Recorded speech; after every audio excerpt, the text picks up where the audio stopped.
Hi there folks, it's me RGB from RJBTV. Welcome back to the channel. It's been a week since I made a video, and yeah, I'm back.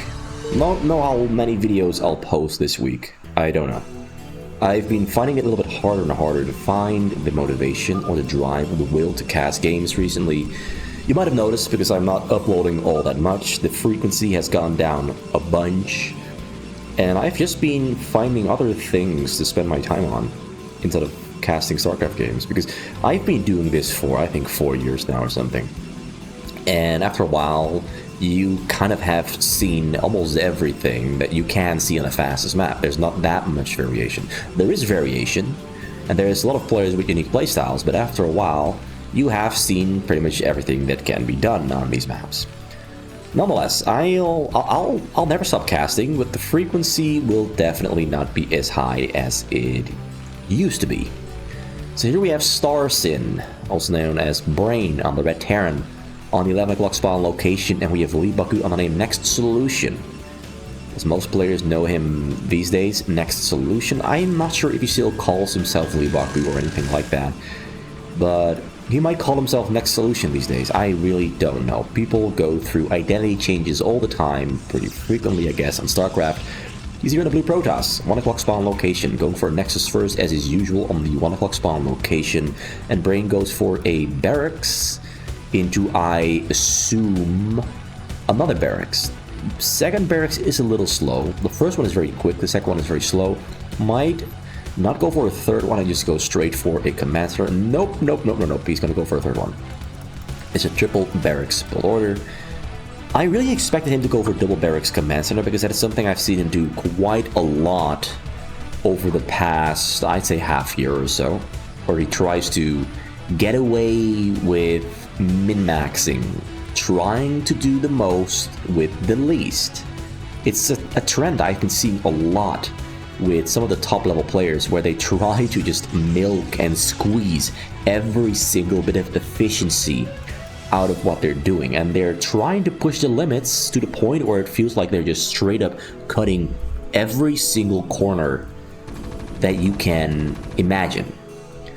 Leebokgu is very much unlike that. Leebokgu here on the Protoss is very much a player who just follows the build order down to the T.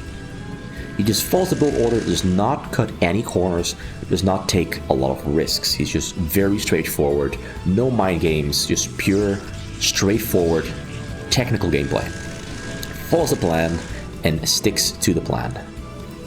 So that's 3 probes on every single gas, so that's 6 on the gas. We have about 11, well, 10 mining minerals. This was going to go back to mining minerals as well. That was going to mine minerals as well. So we have 12. We have a couple marines that are in the front from Brain. He finds that there's a choke point there from Leebokgu, which means he went for a Nexus first, and he goes for a triple Nexus actually. And Brain, having seen the cannons in the front, immediately goes for a double command center add-on. So goes for a total of 3 and starts a gas. He's going to start maybe a third gas. That's something they usually do to get a very fast factory and to finance stim, medics, and range. Well, being able to build and finance a factory, and usually double or triple startboard for anti-drop defense. Kind of depends on what route he wants to go. Does he want to rely on Marines for defense, or does he want to rely on raids for defense against those drops? And he stands there in the front just to make sure that zealots or probes can get out, and if they do get out, he'll know about it. It's really just a pressure tactic, where the Protoss now is not aware of exactly what is happening behind these Marines. The Protoss does not know whether Terran went for fast stim with medics to try and break down that choke point. Leebokgu here, though, is playing it very risky by not adding cannons. He's relying on Dragoons. These Dragoons imply that Leebokgu is expecting some form of aggression on his choke point from Brain.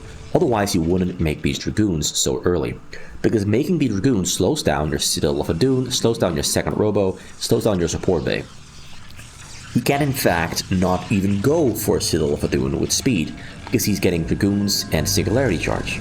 He might still get the Citadel of Adun there though, but he usually cannot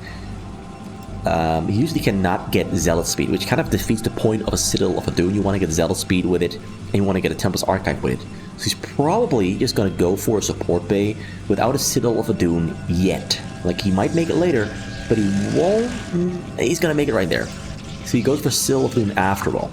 Usually, if you don't make the Dragoons, you get a Robotics, Citadel, Robotics, Support Bay. In that order. Now, because he went for the Dragoons and the Dragoon range, he went for Robotics, Dragoon range, Dragoons, Robo, Support Bay, and then Citadel. He moved the Citadel of Dune backwards in his build order a lot. So the Marines are there on the middle doing a pretty good job of pushing the Dragoons back. One Dragoon almost went down. He's going to move that one to the back to keep it alive. Here back at home, we have no starport there from Brain. Brain is being very aggressive with his Marines. Weaver in the back there, still under production, still is finished up. The Dragoons are doing a great job of pressuring. Brain actually targets down the low HP Dragoons. Leebokgu made a big mistake there of not moving those weak, low HP Dragoons to the back to preserve them, to make the other healthy ones take damage, to keep all of them alive and do more damage onto the Marines. Yeah, Brain is min-maxing at the moment, really, really hard. Scans the front, scans the back, sees the technology, sees the triple nexus. The triple nexus must come as somewhat of a surprise to Brain, because usually you don't see triple nexus at all. It means that Leebokgu is planning on just speed running into big late game economy much earlier than you otherwise would, because you get 4 to 5 more probes per minute with that third nexus. It speeds everything up a lot. He would be on like 46 probes now if it wasn't for this nexus, maybe even less than 46, because we have a triple command center there for Brain for that command SV production. 47 against 57 at the moment. He's just trying to go in there, but can't quite get in. We got a very minimalistic choke there. Like, he really is trying to min-max really hard. Usually, this is unheard of. You would have supply depots in the front and triple bunker, not a double bunker with nothing else. And I think that's because he saw the Dragoons, which kind of eliminates the fear of Zealots running through, because Dragoons cannot run through. Like, Zealots can, they're not as fast, not as strong, not as beefy in that sense. So there's no wall there yet, because there's no need to keep the Zealots away from hitting the bunkers or the tanks, because Dragoons can hit from range, Zealots from melee. The depot wall is always purely intended for keeping Zealots out. So we have a starport there, a start gate there for Corsairs to get those shuttles into Brain's base. And Brain now finally starting turrets on the sides. This one is misplaced. That kind of hurts my soul, hurts my being a little bit. So triple factory, he went for starports very late. He also changed his configuration of supply depots and armories. Usually everything is built there in one block. Drop comes in up the bottom side, starts unloading Reavers on the scene. Everything unloaded pretty close to the bottom corner. Gonna take down a tank, gonna force the Marines to move downwards, where a lot of them will die to the Reaver shots. Tank on the side. Actually, target firing the tank means that the Marines will not die, but the tank does. The Scarab there might still explode, does not explode. So that killed a lot less, because he target fired the tank. I think target firing on the Marines would have been a much, much better thing, because he could have killed a lot of the Marines with the Reavers. Now he kills only one single tank with the Reavers. So I think a little bit of targeting optimization failure there. But it doesn't matter. He did some damage, he disrupted Brain, and Brain successfully defended, which is great for Brain. And Brain is one of the few players you do not want to allow to grow this much. Because as I said before, he min-maxes, and he will grow really quickly if given the chance and the room to. Actually feels good enough to lift up a barracks to get vision on the high ground instead of building another engineering bay to get vision. Adds on 2 more barracks. This might fill these spots up with a total of 7 barracks. The goons on the side there to take away vision that Brain could have with these floating structures peeking out over the hill or being positioned right there. It's meant to push them back onto the hillside and reduce their vision. So he's gonna fly in there over the right side, goes in pretty deep, sees the Marines in between, and decides to turn around because he wants none of that, because he knows Brain can target fire the shells really easily. So he turns around, he's gonna build a bigger drop. He changed his mind really quickly. He went for 4 forges because he can. I think one was an accident. Double cyber core. We will see stargates being built right there. We got 4 robots there in the front. Upgrades are currently on 0-0, but he is getting every single upgrade at the moment. We got armor almost finished up, weapon just started, and shield just started. And we're getting Fleet Beacon, Arbor Tribunal, and Observatory as well. They're on the side. Temporal Arc up there in the back, getting Storm energy. It means he already has Storms dropped over the bottom side, coming in real hard. And there's a few Marines there on this bottom side that are going to try to stim through. Goes in, cannot quite stim down all those shuttles there though. Great Storm, but the SCVs largely do stay alive. They're on very low HP there though. Look at this, very low HP. He's just storming everything he can, trying to kill all the Marines. He might still have one Templar inside one of the shuttles for when the SCVs return back to the minerals. Nope, nothing left. The SCV staying alive is huge, and he has medics on the scene, so he will be able to heal them. There's one shuttle on the top corner that, okay, he's gonna kill the shuttles there on the top corner first. Like, there were shuttles right there. If he pulls back those low HP SCVs too early, and there turns out to be a Templar inside the shuttles, Leebokgu unloads, storms the SCVs, and they immediately die. No time to even pull them to safety. They were already damaged. Luckily, got triple medic, healthcare on the scene. SCVs will stay alive and be healthy for the next drop. If he didn't have those medics, just even 2 hits from a storm, which is 12 damage per hit, would kill pretty much all of these SCVs if you didn't heal them. Healing your SCVs is a huge thing to pay attention to. Because it might just, you know, mean that you survive and don't die. Goes in really early, starts unloading everything there on the scene. Templars are on the bottom side. Templars are walking close to the top, getting shot at from those tanks. Gets really close. Target fires it down there, though. Target fired it down. That drop didn't really do too much. Didn't do too much. But Brain Supply is 40 behind on Leebokgu, which is good for Leebokgu. That's great for Leebokgu.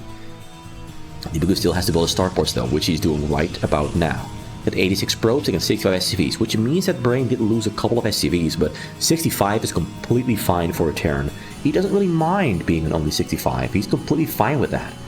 We do have Mind Controller on the way for Leebokgu, because that's something he always likes to do against Brain. Sometimes you have to do it against Brain, because otherwise you cannot win. Otherwise you cannot win. Still on 4 robos. I usually see him go for 6 at this point, but he's going to stay in 4 of them. Flies over the front door, going to try to snipe down those shells. A lot of high temps are loading on the scene, storming everywhere that he can, but not storming on the right amount of SCVs. Kills a couple of them, though. They were not hotkeyed. But most of the SCVs do survive. And while that drop didn't kill a lot, it didn't kill a lot of units, didn't kill a lot of SCVs, it does disrupt Brain's economy. And at this playing speed, where players are just really quickly on progressing and attacking and building, losing all that mining time with having to pull the SCVs off the minerals can already be quite painful. It can already give Leebokgu that advantage he needs to go bigger and stronger to the point where Brain can no longer keep up. But Brain's base is looking pretty good. Got 5 barracks, built a little bit of space right there by relocating 2 barracks to this side right there. Vision on the high ground with tanks. You got a vision on the high ground there with engineering bay and barracks. Unloads there on the front, unloads there on the high ground. These tanks on the high ground are being a buzzkill. Starts unloading there, has to kill them really quickly there. Unloads ones out there on the high ground. Starts running through the front door, but the front door is really well fortified. Temple unloads, but the Marines immediately relocate, bringing with a very quick reaction. Gonna try to storm them yet again. Hits them this time. So he broke the front door, killed some real estate, killed some units, but was that enough? And I'm gonna say yes, it was. Why? Because Brain Supply is still below 160, now gonna shoot up above 160, but he killed the front door. He is kind of spreading out where he does damage in Brain space. He's diversifying where he attacks. And there's a drop there on the top, waiting to go in. We have a lot of turrets there on the scene, and only 1 Corsair, 2 tank shots. And is there actually something in there? Yeah, we got some high Templars in there and some zealots. So this might... It will probably not get all the way to the SCVs, but it might unload like right here and still storm the Marines. Once again, a front door attack with the tanks back on the high ground there. Brain very quick with optimizing where he puts his attention. He knows that he's got to get tanks back into the high ground, and this is super effective. Here comes the shuttle there, gonna try to take care of those tanks on the high ground. We got raids coming in to try and take down those shuttles. We got a drop on the top, still waiting to go in. We have 5 Stargates at the moment. Reavers are being loaded up, being picked up to be sent into the fray. A lot of tanks in the back. We have very few units in the front, but it's really those tanks on the high ground that are absolutely screwing over those Zealots. Zealots are terrible against these high ground tanks because they can't hit them. but the coding on the Zealots wants to attack those tanks, so they just start tripping out, walking back and forth in circles here in this choke point. Drop on the bottom there, and just on the top there. Drop on the top there. Still, oh, he knows. Tries the EMP, dodges the EMP. Really nicely done. Gonna fly in from another direction. Maybe the front, maybe over the bottom. We have a Dark Archon there from Mind Control. Do we have a recall? We have a recall. We got an orbital recall waiting in the back. Ready to recall that SV back home and start the Terran army.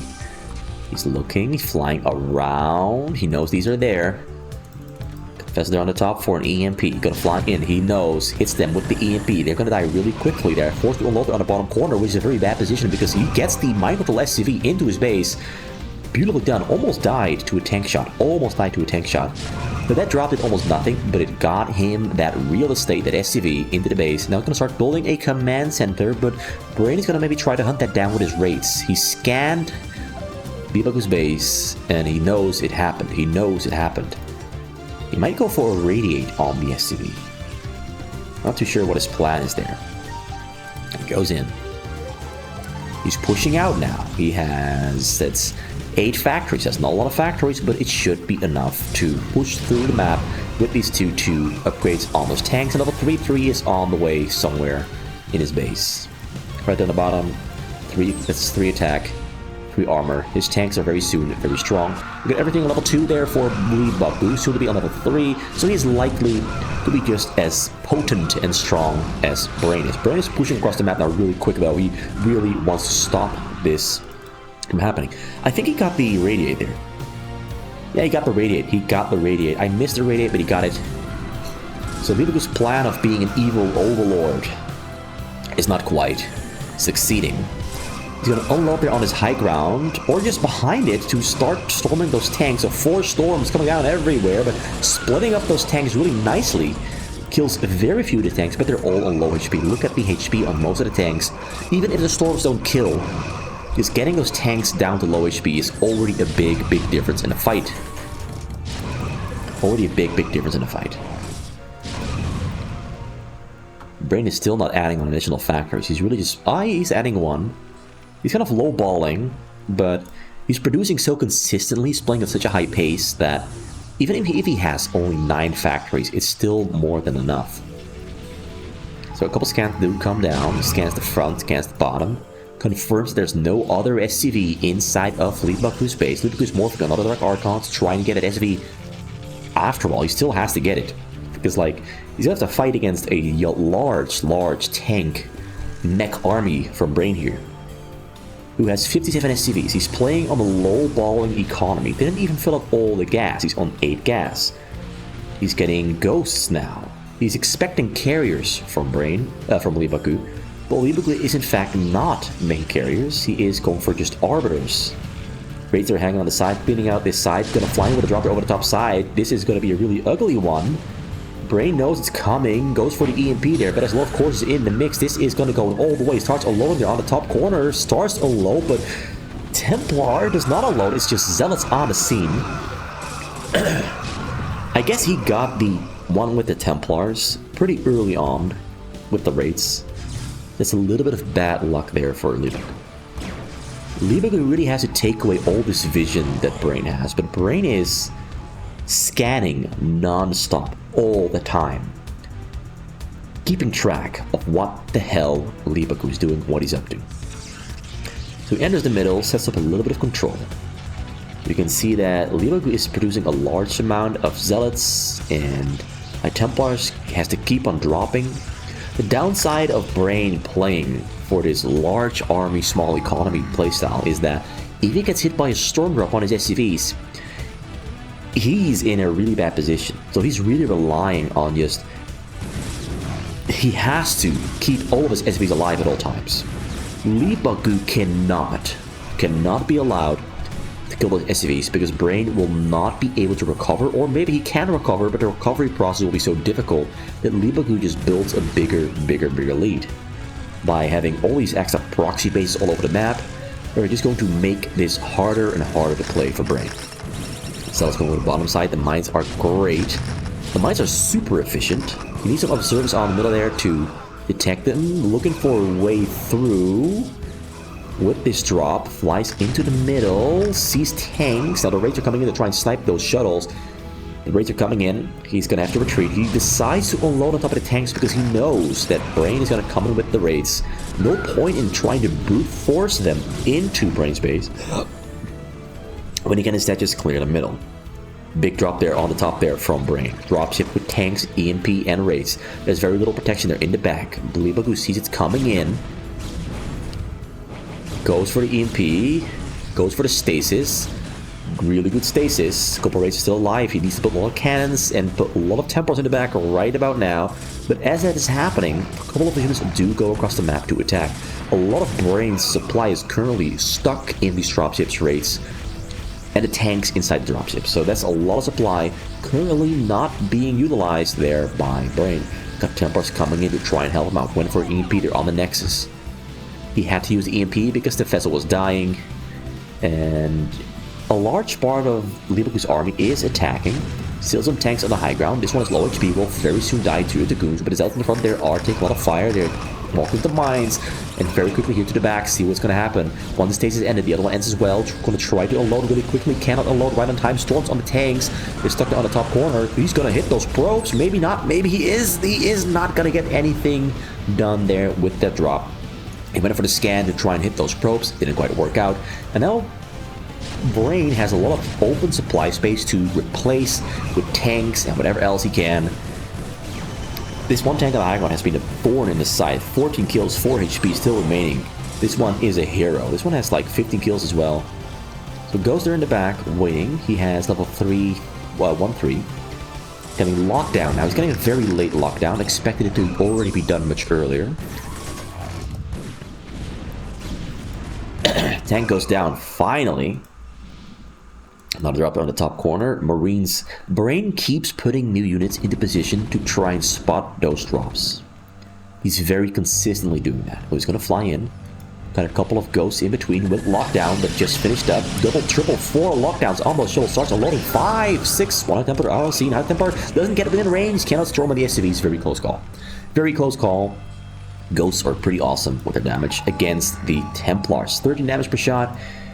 Concussive damage. We got tanks on the high ground now there from Brain. Leebokgu might be in trouble because now we have more reinforcements coming from Brain. Try and wrangle Leebokgu once and for all. To strangle him to death. High ground tanks are super, super annoying. He could really use some carriers right now, but he stormed his own probes. Oh my god, he stormed his own probes. Leebokgu is going to try to gamble and win the game with like 2 or 3 maxed out attacks. He's just gambling, straight up gambling, all the way in, full sending it. There's no turning back from here. He's going to spend all of his minerals and pray to the gods that he can win with having a huge army and no economy. Like, he's going to have to win within 4 minutes or something. 4 to 5 minutes, and if he doesn't win within that amount of time, he is dead, he's gone, it's over. And it's going to look to be very difficult to do, actually, because he's making carriers, but the units that are spawning and walking to the front immediately die. There's tanks everywhere with maxed out upgrades on the high ground, on the low ground, vessels in the sky, raids in the sky to kill whatever tries to unload on the high ground to try and dislodge this position. But we have Dark Templars there from the side, going to go for a counterattack. These are going to try to intercept units walking through the middle. It's actually pretty smart. These are here to intercept, so pretty big arm. Oh, disruption webs are on the tanks. Great use of disruption webs, helping his dragoons kill those tanks behind it or below it. Vessels in the sky, going to try to push the vessels away. Carrier there in the back. Carrier is not really going to be able to do much because we have double rate there ready to attack, and the carrier just flies into his death. Everything is still on rally point. Everything is on a rally point to the front. Going to go for a flank from behind. These Dark Templars on the middle are being a huge, huge disruption on Brain's plans. But Leebokgu's economy is already almost entirely dead and gone. 4,000 minerals remain. He tried to gamble so damn hard, but it might not work out in the end. Although he does clear out the entire army. There's only a few units remaining. He threw an EMP there on the... No, the High Templars get the stormers on the high ground, and he dislodges all the tanks. But there's more tanks there a little bit above and a little bit below. Leebokgu is just struggling so much clearing out those tanks. If he had more carriers, he could easily kill them. And he has a couple of them, but he cannot finance them forever because his economy is dead and gone. He gambled so hard, and it just wasn't meant to be. It just wasn't meant to be.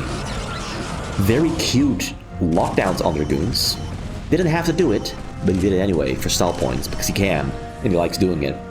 Carriers are fighting. There's one Collider on the scene. We have Ghost moving in to go for lockdowns on the carriers, but he just loses all the energy for Dragoons. EP there on the carriers. The carriers are struggling to finance their interceptors. They just cannot have enough interceptors because the money is so tight. There's so little of it. The only thing that can happen from this point onwards is Leebokgu very quickly bleeding out. Like, if anything dies, he cannot replace it. And a lot of things are dying there in the front, in his choke point. He's just not going to be able to keep this up much longer. Brain min-maxed. Highly efficiently. And Leebokgu min-maxed not that efficiently. He's just going to give up. He's going to go for one final attack, but it's never going to work. He's got carriers, he's got zealots, but the zealots come in much too early, the carriers come in much too late. He's given up all hope on a victory. At this point, he's just extending the game, buying time to rebuild his probes. He's trying to rebuild his probes, trying to rebuild his gas, but it's going to take him much too much time, much too long to do that. He retreats, scans everywhere, dropships on the top, ready to go in, pulls them back because the carriers are coming back home. That one Marine is actually doing quite some damage on a carrier. But one single Marine. So Brain moves out to kill the proxy base, and he moves out to kill the main base, both at the same time. We have a drop there on the top corner, ready to go in and kill those probes. I don't think this can survive for long enough though. Like, it's a lot of cannons all over the place. Maybe even loads right down the top corner. He might be able to kill the probes. He's gonna go in with the drop as this attack goes in over the front to draw the units away, all the way to the front of his base, that he can never ever respond in time to the dropships unloading there in the back. So first the attack in the front, draw the units away, and then go in with a drop to end the game once and for all. Start to load the tanks all over the place. Gonna hit those probes there with the shot, and that means that he is completely broke. No money left. Probes are gone. Commencement survives, so the probes are gone. He's got 60 probes left alive and no money in the bank. It is GG, it's over. The carriers are fighting heroically, but Brain knows it's over. He's saying it. It's over, buddy. It's over, buddy. You do not stand a chance. And you know what? He's right. Leebokgu gambled, and his gamble didn't work out because Brain was just playing better than him. It's the only way I can describe it. Brain had a lot of control over everything he was doing. He had a lot of small moving components in his strategy, in his play. A lot of different things going on at the same time, and Leebokgu just could not keep up because he went for carriers much too late. It just didn't work out. Brain played this one marvelously. So that's it for today, and I might make another video, one or two this week. I'm not too sure. I just hope that you will be there to see it when I post it and upload it, and I hope you will enjoy it.